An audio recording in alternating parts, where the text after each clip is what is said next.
আমরা দেখুন যেরকম টিম আমরা আসলে ওইভাবে চিন্তা করছি না, আমরা ম্যাচ বাই ম্যাচ একদম লিগের ফার্স্ট থেকে চিন্তা করছি। আমাদের ফার্স্টে মানে যেরকম চিন্তা ভাবনা ছিল সুপার লিগ কনফার্ম করা, এখন আল্লাহর রহমতে আমরা একটা ভালো পজিশনে আছি। আমরা ম্যাচ বাই ম্যাচ যে আমরা যদি টানা 3 নেক্সট 4 ম্যাচে যদি জিততে পারি এবং ওই দিক দিয়ে যদি কেউ মিস করে যায় তাহলে হয়তো আমরা ইনশাল্লাহ চ্যাম্পিয়ন হতে পারবো। সো এটা আমাদের বিগের ড্রিম হচ্ছে চ্যাম্পিয়নশিপটা, কিন্তু আমি বলতেছি যে নেক্সট ম্যাচ আছে আমাদের আফগানের সাথে, আমরা বাংলায় বানাবো। চ্যাম্পিয়ন হওয়ার এখন একটা বড় আশা করছেন আপনারা?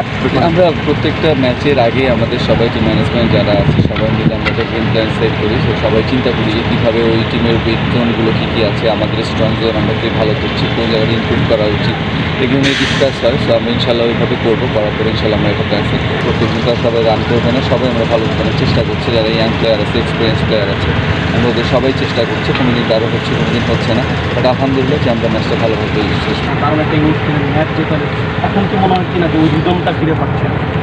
রিদমটা না, আমি বলবো আসলে আপনি যদি লাস্ট 2 বছর একটু খেয়াল করেন, 2 বছর ধরে যেটা হচ্ছে এই এখন একটু উইকেটগুলো হয়ে গেছে স্লো টাইপের উইকেট হচ্ছে। সো স্লো এবং টার্নিং উইকেট হচ্ছে। এখন আপনি যে দেখবেন যারা টপ 5 স্কোরার, যারা এখন বিগ হিটার আছে তারা সব টপ 5-এ মানে স্টে করছে সবাই।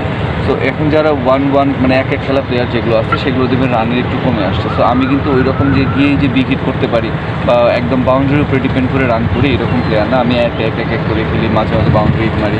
তো এইভাবে আমি ইনিংস বিল্ড আপ করি। সো এইখানে মনে হয় আমি একটু পিছিয়ে গেছি। তো ইনশাল্লাহ আমি ইমপ্রুভ করে ইনশাল্লাহ। জুনিয়র একটা দল নিয়ে আপনারা এখন 3 নম্বরে আছেন, শিরোপার রেসে খুব ভালোভাবে আছেন। আমি বলবো আমাদের টিম স্পিড অল ওভার। আমরা সিনিয়র জুনিয়র খেলতে যখন আমরা মাঠে আসি, আমাদের যদি আপনি এনভায়রনমেন্ট দেখেন, সিনিয়র জুনিয়র আমরা হয়তো মাঠের বাইরে যে আমরা অনেক দিন ধরে খেলছি, ওরা নতুন খেলছে, এটা মাঠের বাইরে। কিন্তু আমরা যখন ড্রেসিং রুমে থাকি, প্র্যাকটিসে থাকি, সবাই আমরা খুব একসাথে খুব ফ্রেন্ডলি আমাদের পরিবেশ থাকে। এবং আমি বলবো যে আমাদের ম্যানেজমেন্ট যারা আছেন এরা যথেষ্ট একটা ভালো এনভায়রনমেন্ট আমাদেরকে দিয়েছে, যার ফলে আপনার টিম স্পিডটা খুবই ভালো। 20 তারিখে টেস্ট শুরু হবে, প্রায় প্রত্যেকটা দলের 3-4 জন করে ক্রিকেটার ওই টেস্ট টিমে আছেন, তারা চলে গেছেন। জাওয়াদ আবরার এবং তামিম চলে গেছে। সো ওরা আমাদের টিমের ওপেনার ছিল, 2জনই মেইন ওপেনার 2জন চলে গেছে। বাদ বাকি যে প্লেয়ারগুলো খেলছে ওরা খুব প্রমিসিং প্লেয়ার, খুব ভালো প্লেয়ার।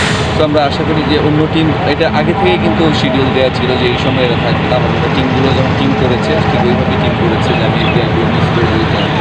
তো আমাদের টিমে আমি বলবো যে আমাদেরও যে ক্ষতিটা হয়েছে অন্য টিমের মতো আমরা ইনশাআল্লাহ দিতে পারবো।